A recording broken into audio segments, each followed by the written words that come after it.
bulletin this morning. If you didn't get one, you might need to get one. There's a little handout in there about the shoebox ministry. You might not be familiar with the shoebox ministry. Some years ago, I forget how many years ago, a lot of years ago, a group began taking Christmas gifts to Navajo Indians in Arizona. And as a result of that, it says there 28 years. Okay, I see it now. 28 years ago. And so they would take gifts to the Navajo Indians. They would take food. They'd take gifts for the children, to the churches out there in those areas that Southern Baptists are serving in those areas for the Indians. And so it just has developed into what they call a Christmas shoebox ministry. And so our whole association has the opportunity to participate in it, and you can see what they're looking for. You can see what they're asking about with the things, the materials, and so forth. So if you want to be a part of it, it's due pretty soon. Thursday, November 2nd is when it's all due, because they've got to assimilate it, put it all together, get their trailers and vans and put it all in there, because they'll take hundreds of pounds of food out there. They'll take hundreds of gifts out there, shoe boxes, and so they need to know what they're putting together, and then they'll be going early part of December 2nd through 8th.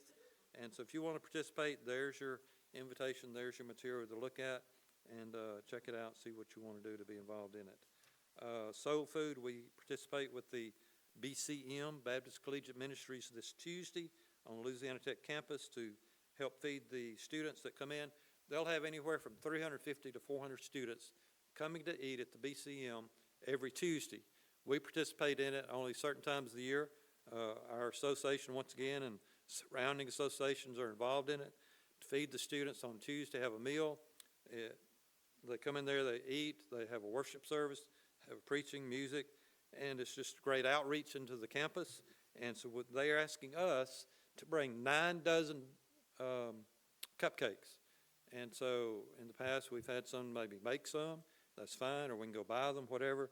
But if you want to be a part of that, participate in it, we need to take them up there Tuesday morning at 10 o'clock, so they have them for their mealtime at 11:15. So let us know if you want to be involved. The quarterly business financial statement is available to you.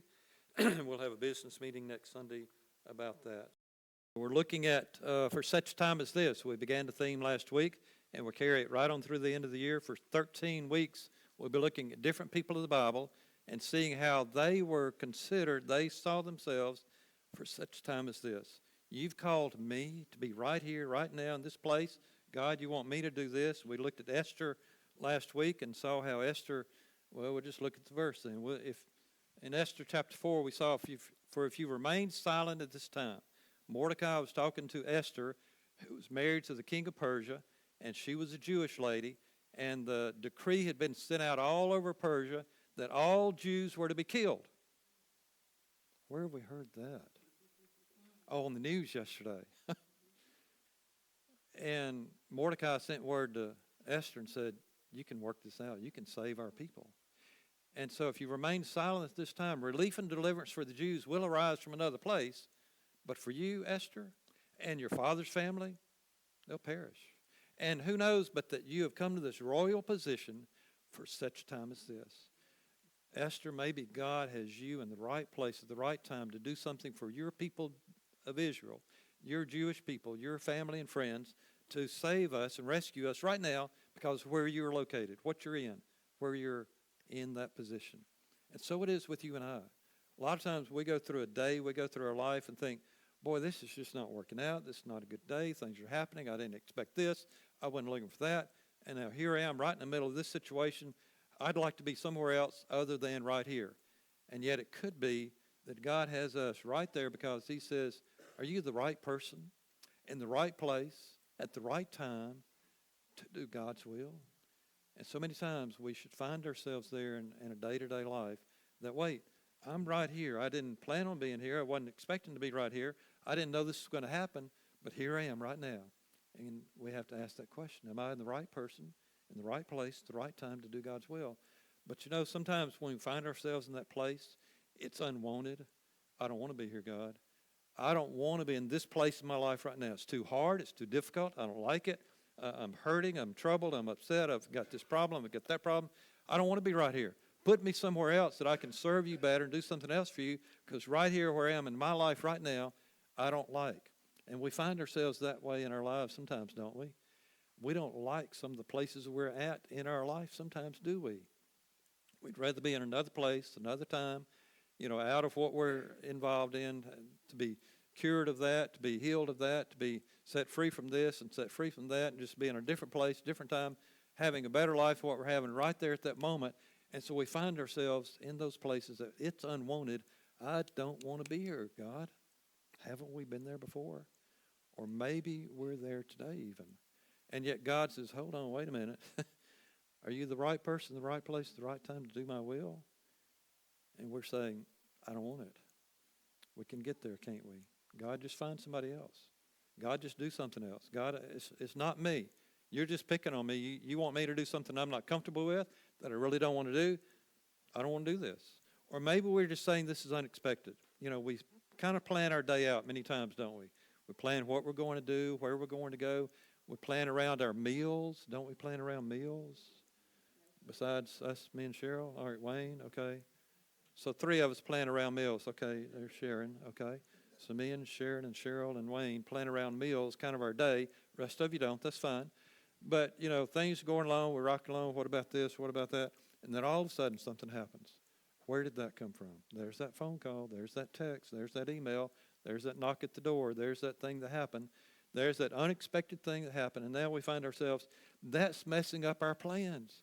We didn't plan on being right here. We were planning to go and do this and go and do that. We're on our way here. We're on our way there. And now look what's happened. This was unexpected, God.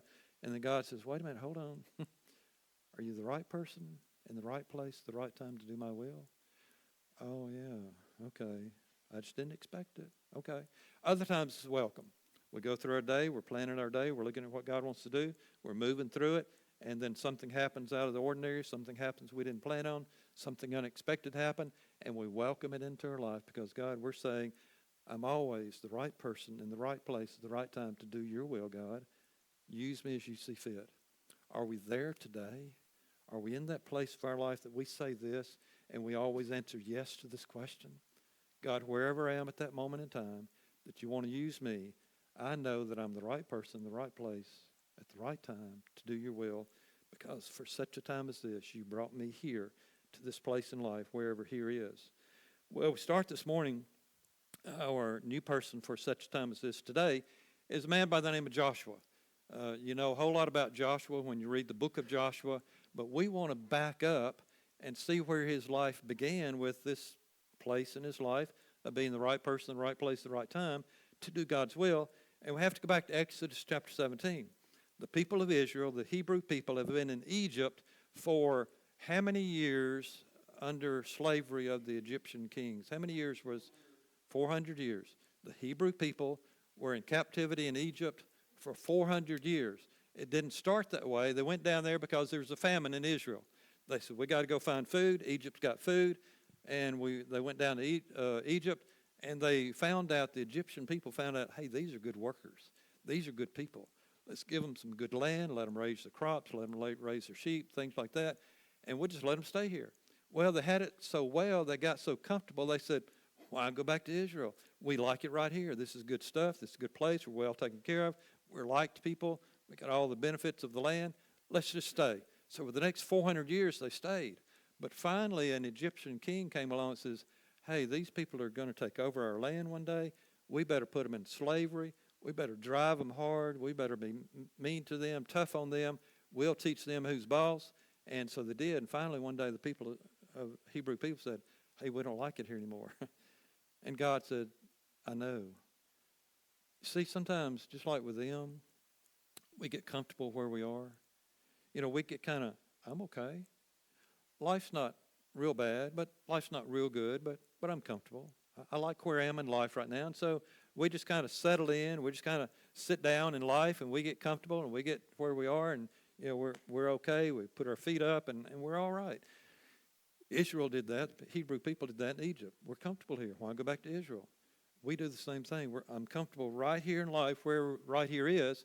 Why do any better? Why move forward with God? I'm okay.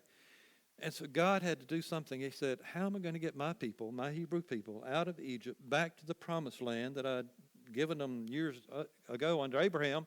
How do I get them back up there? And so God probably walked around heaven a little bit just thinking, I know, I'll make them uncomfortable. I'll get those people so uncomfortable they'll beg me to get them out of Egypt, take them back to the promised land. And sure enough, they did. I mean, the Egyptian ruler came along, made them slaves. They had to work harder, do more work, longer hours, no pay and all that. And finally they cried out to the Lord, said, Lord, get us out of here. He said, thank you. I've been looking for you to say that. I got just the man to lead you. That man's name was Moses. God had already prepared him. Now, we'll be talking about Moses later, so let's don't talk about him too much. Moses led them through the Red Sea, got them out in the desert, headed to Mount Sinai, Mount Horeb, to meet with God and worship him. And on their way from the Red Sea to Mount Horeb, about 2 months out of Egypt, here's what happened in Exodus chapter 17, verse 8. The Amalekites came. These Amalekites were descendants of Esau. Remember Jacob and Esau, if you know your Bible history a little bit. Jacob was the chosen, Esau wasn't. These descendants were from Esau. They came and attacked the Israelites at Rephidim. Attacked the Israelites. Where have we heard that before? Oh, yeah, yesterday on the news. Well, they attacked the Israelites at Rephidim. So Moses said to Joshua, we've never heard of Joshua until right now. We didn't know who this was. We've never heard his name, never seen his name. He's not been any kind of literature, any kind of thing about the Exodus, nothing about preparation for the people to come out. We just get introduced to Joshua right here in the middle of the desert when they're being attacked by an enemy. Moses said to Joshua, choose some of our men and go out to fight the Amalekites. Tomorrow I will stand on top of the hill with the staff of God in my hands. Wait a minute, God, Joshua must have said. Wait a minute, Moses. Wait a minute. What? You want me to go? Moses, why don't you go? You're the leader of these people. Why pick me? Who am I so special? Why don't you pick, I don't know, this guy named Caleb? Or what about your brother Aaron or somebody else? I mean, there's got to be somebody else besides me. Why pick me, God? We've never been in a battle before. They've never fought any enemies. They've never fought any battles. They've never had an army before. They never put together a bunch of men to say, hey, y'all are our soldiers, y'all are our army, you're going to go out and defeat our enemies. They've never done it before. They were not fighting people. They've been in slavery and bondage for 400 years, generation after generation, and now all of a sudden, you're going to choose me to gather up a bunch of men and go fight these Amalekites? These Amalekites are seasoned veteran armies. We've never fought a battle. We've never trained properly. You expect us to go out there and defeat these people? Come on, Moses. Find somebody else besides me. Joshua, I don't want to do this. So could he have been unwanted? Find somebody else. Unexpected? Sure was. I mean, just like that, here's the enemy. We got to do something about it. Or was it welcomed? Did he say, God, Moses, am I the right person in the right place at the right time to do God's will? And he was, because here's what happened. So Joshua fought the Amalekite. He was welcomed. He did it. He fought the Amalekites as Moses had ordered, and Moses, Aaron, and Hur went to the top of the hill. Moses, Aaron is Moses' brother. He was spokesperson for Moses to the people of Israel. And Hur, don't confuse Hur with Ben-Hur and Charlton Heston. This didn't have anything to do with that, so don't confuse the two there. Hur, this is not Ben-Hur and Charlton Heston. They went to the top of the hill. So here's these three men. There goes Joshua out with the men, going to fight the Amalekites like he'd been instructed. And here goes these three men top of the hill. As long as Moses held up his hands, the Israelites were winning. But whenever he lowered his hands, the Amalekites were winning. So not only did he hold up his hands, but it said at the last verse there on verse 8, tomorrow I will stand on top of the hill with a staff in my hands. And so therefore, when he was at the top of the hill the next day, he had a staff in his hand that he had all the time with him. And as long as he held it up, and his hands were up, and the staff was in his hands, as long as he did that, as long as he held up his hand, the Israelites were winning. But when he lowered his hands, the Amalekites were winning. Well, Moses, why don't you just keep your hands up all the time? If that's when we're going to have victory, just keep your hands up all the time. When you lower them, we're going to be losing. So, Moses, come on, why don't you just keep them up all the time? Why couldn't he keep them up all the time? got tired. It's hard to do. I mean, try holding your hands up for, a couple of minutes or a couple hours or half a day. Can't do it, can you? Yeah. So do it. Not asking you to do it right now, but just try it 30 seconds. Just try it 1 minute, and so you can see what he's facing there, right? And so as long as they're up, they're winning. They come down, they're losing. Well, verse 12. When Moses' hands grew tired, here's what they did. They took a stone and put it under him. So in other words, they got him a chair. Instead of a chair like this, they got him just a big old rock and said, "Have a seat, Moses. We got a plan here." That Aaron and Ben-Hur, not Ben-Hur, but her. Now it's in my mind. Oh, not Ben-Hur, her. Not Ben-Hur. They put the stone under him, and he sat down. And what they did is got on each side of him, one on one side, one on the other, and held his hands up. So they got, one arm over here from her, one arm over here from Aaron, and they're holding his hands up. You can get a little better leverage up under here, and you can kind of rest your arms like this against your body. You don't get tired as quick as you do like this. So his hands remained steady till sunset. They did this all day long. So Joshua overcame the Amalekite army with the sword. They had victory that day. Joshua was the chosen one for such a time as this. Right place, right person, the right place, the right time to do God's will. And as long as they kept the hands up, they had victory. And sure enough, by the end of the day, by sunset, victory was won. Well, not the end of the story. Verse 14. Then the Lord said to Moses, "Write this on a scroll as something to be remembered." Just write out the day's events, what took place, what you did, what Joshua did, Aaron, her, and everybody, all those involved. Just write it all out. Kind of keep a journal, see what's going on here. And make sure as you write it out, all the day's events, make sure Joshua hears it. Why? Because I will completely blot out the memory of Amalek from under heaven. Because he has had a great victory that day. He needs to know the significance of this victory, but he also needs to know how it really happened. It wasn't what Joshua did, it's what God did. And so he wanted to make sure that Joshua didn't get the credit. He didn't get the benefit. He wasn't the one, "Hey, great old Joshua, can't believe you did this. You just got pulled out of the ranks all of a sudden to go fight this enemy and you won. Great Joshua, great guy. Come on, good job." God wanted to make sure that didn't happen, you see. Because too many times things are glorious, things are great, and things are wonderful in our lives. And all of a sudden, a person gets the glory, don't they? The credit. Instead of Jesus. Have you ever seen that happen? And God said, "I don't want that to happen. I don't want Joshua getting any benefit here. I want him to know what all happened," because he's out on the battlefield. He doesn't know this whole thing about Moses and Aaron and her and all that sort of thing going on. He just knows they had victory.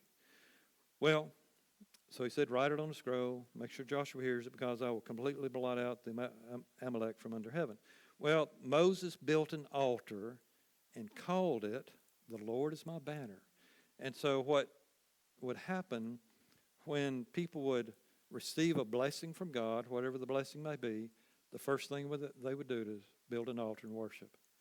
When they were going to thank God, the first thing they would do to build an altar and worship.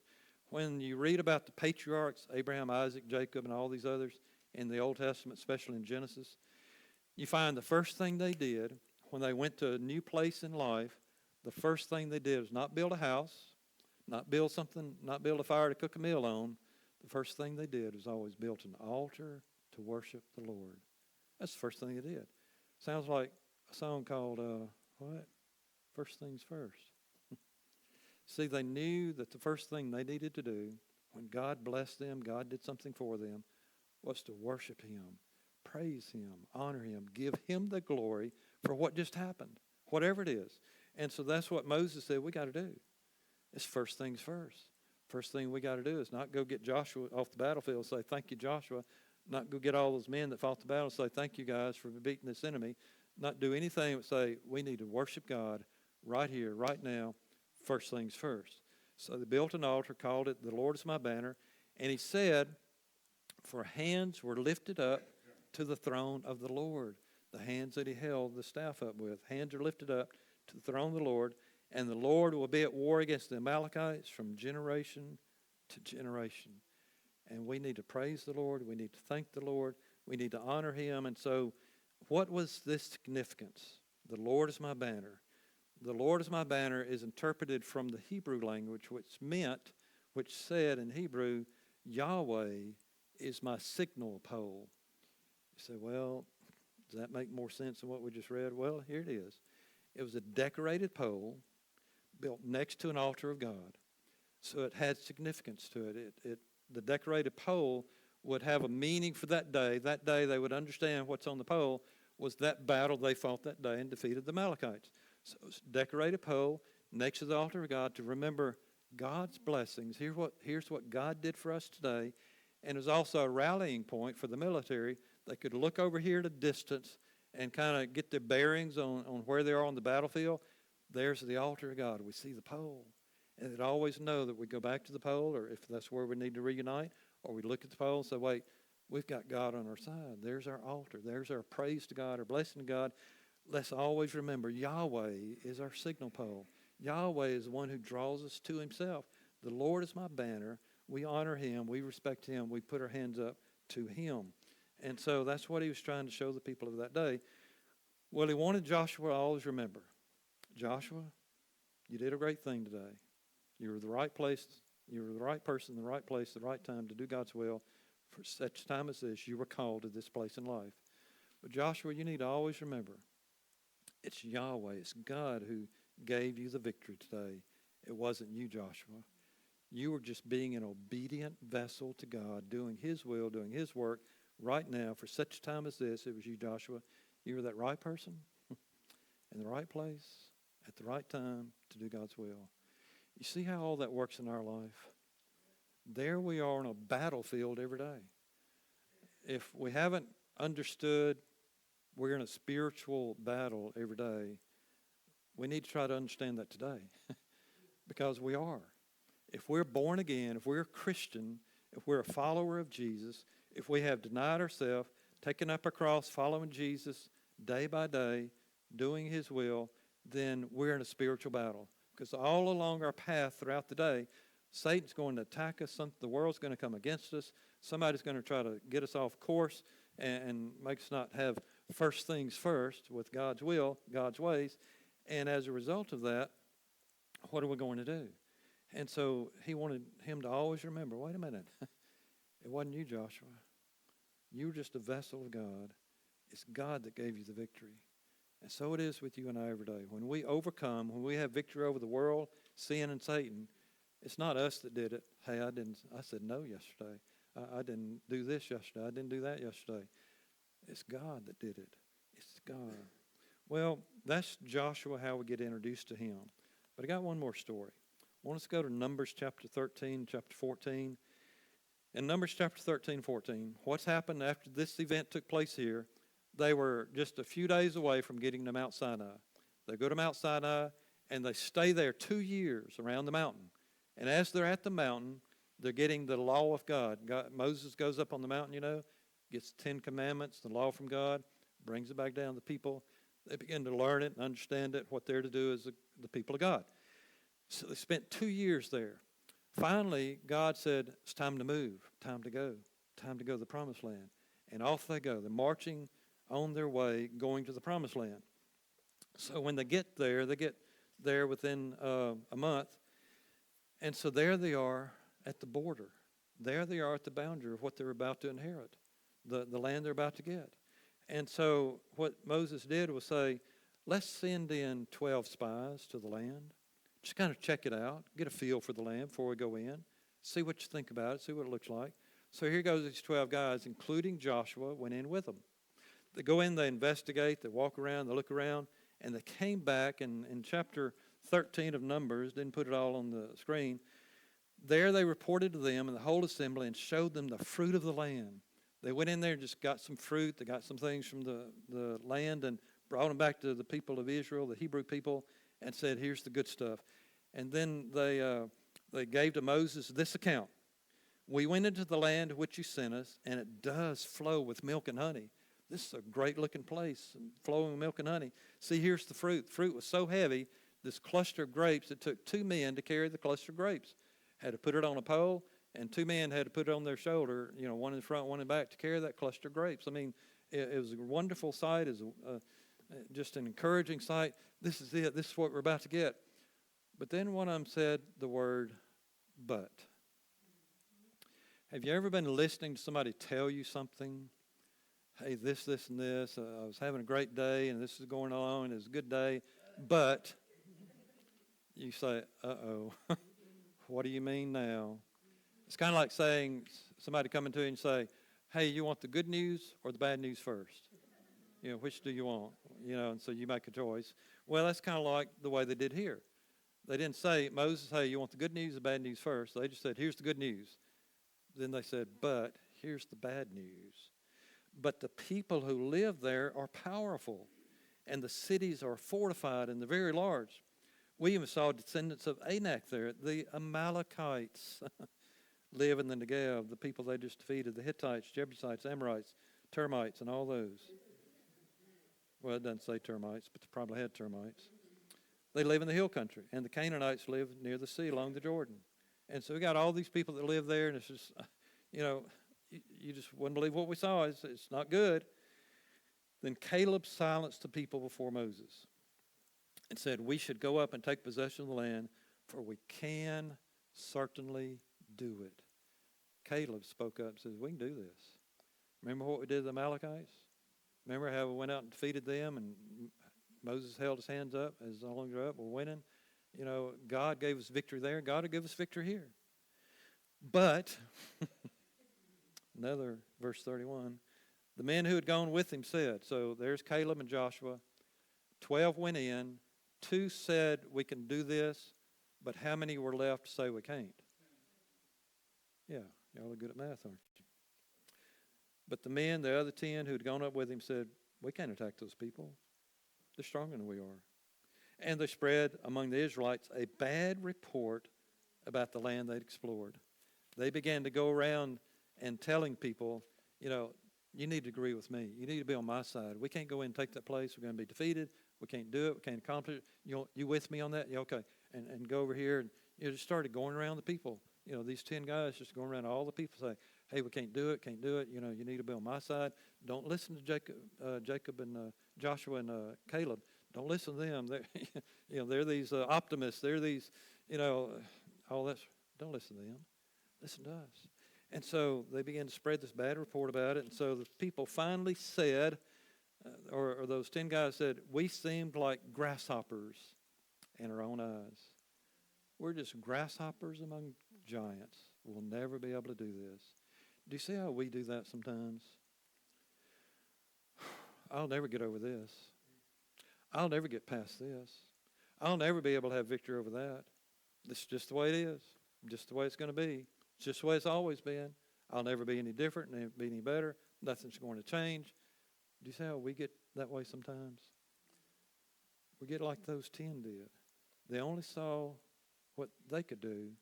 They didn't see what God could do.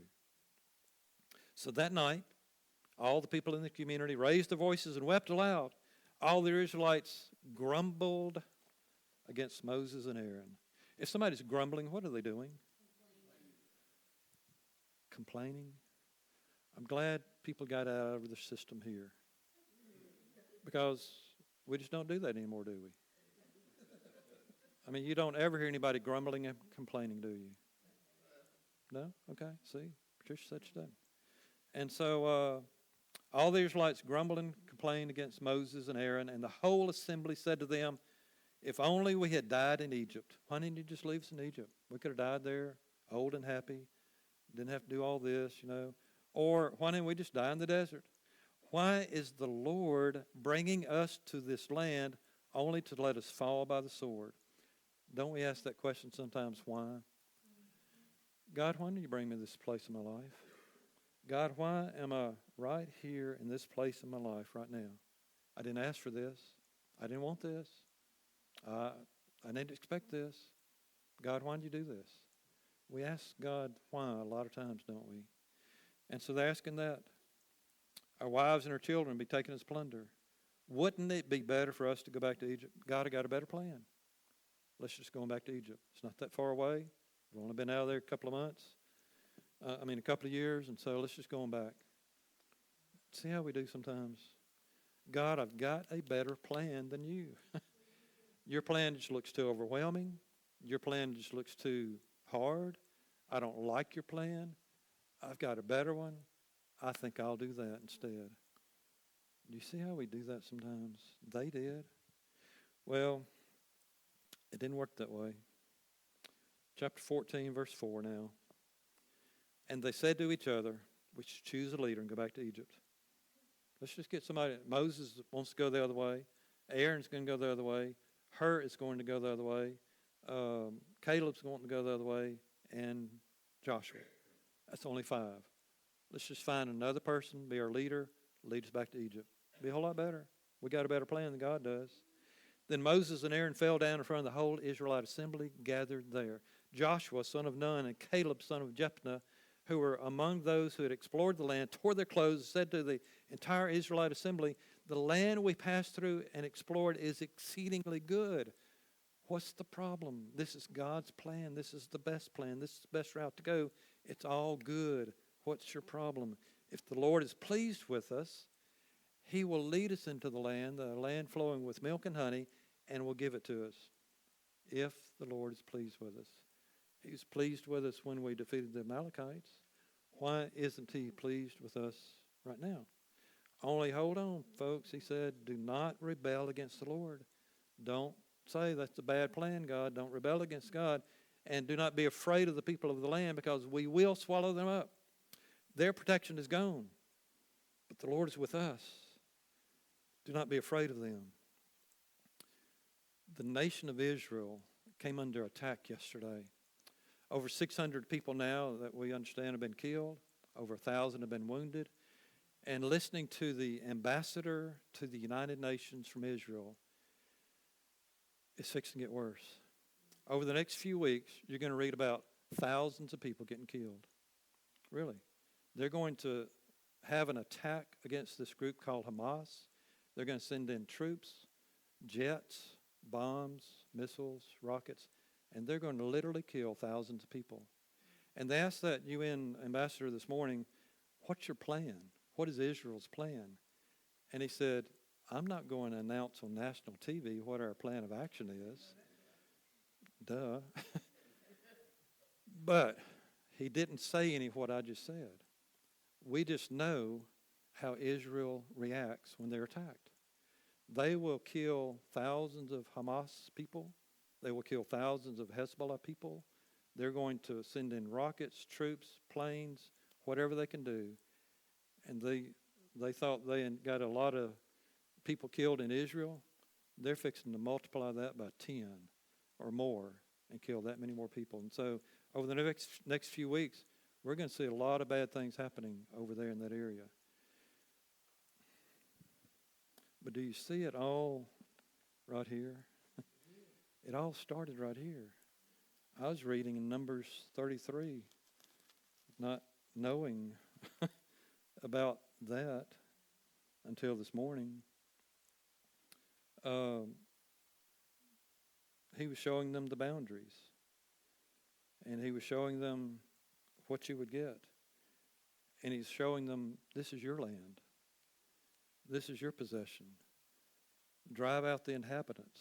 Take possession of the land and settle in it that I'm giving you. Distribute the land. But if you do not drive them out, those you allow will become barbs in your eyes and thorns in your sides. They will give you trouble in the land where you live. And so they didn't do what God said, and so today they're still having trouble because they weren't obedient to God, but it's still their land. God gave it to them. And so you're going to hear a lot about that in the next few weeks. Well, that's just not right for those people to have that land and say it's theirs. I mean, who do they think they are? It's here. And so it's going to be a lot of opinions and fights and quarrels and people standing up making speeches, and a lot of things going to be said next week that aren't in here. And so we can take people's words and thoughts and say, okay, well, that sounds right, that sounds good. I agree with that, I disagree with that, or we can go right here. And so just be aware of what's going to happen in the next few weeks. A lot of death is going to happen.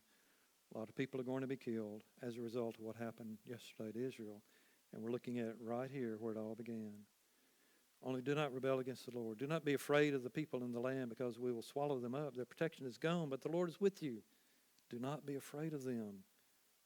Joshua is telling the people, not one of you will enter the land I swore with uplifted hand to make your home. What God had to tell the people then, after Joshua had made his speech there, let's go. God's protection's on us. Don't be afraid of them. People rebelled. No, we're not going to do it. Moses had to intercede because God said, I'm fixing to kill them all right here. God said, don't do that. You brought us out of Egypt. If you kill us here in the land, in the desert, people in Egypt are going to say, you brought them out, but you couldn't get them there. Said, forgive us, cleanse us, wash us, make us right with you. And God said, I will. I'll forgive you. But here's the deal. Everyone who's against me right here, right now, under the age of 40, they're not going in. They won't get to go in the land. Everybody who's you're going to be in the wilderness 40 years. The only 2 people out of this group that are going to get to go in are Caleb and Joshua. Moses, you won't even get to go in. Nobody that grumbled against you and against me, God said, they won't get to go in the promised land. 40 years they're going to wander from here. And at the end of 40 years, all this group will be dead, and Joshua and Caleb and those that come after him will lead the people in. And so he's saying then, not one of you will enter the land I swore with uplifted hand to make your home, except Jacob and Joshua. And so the men who went in to explore the land, only Joshua son of Nun and Caleb son of Jephunneh survived. So why did it happen this way? Why did Joshua get to survive 40 years in the wilderness and enter the promised land? Well, first of all, he's faithful to the Lord. Didn't know who Joshua was. God called him out of the whole group of Israel and said, go lead my people in. He's the right person in the right place at the right time to do God's will. He was faithful to the Lord. He said, I'll do it. I'll do what you want me to do, God, because you put me in this place in my life right now to do your will. But he also trusted the Lord. He said, all we got to do is trust the Lord. We'll get to go in. He's got a plan for us. He knows what he's doing. Let's just follow his plan instead of our plan. Have we ever tried to make that choice before? Let me follow God's plan or my plan. Anybody ever, besides me, ever had that quarrel in themselves? I see one hand. Okay, me and one other person. Okay, 2, 3, 4, 5. Okay, 6, 7.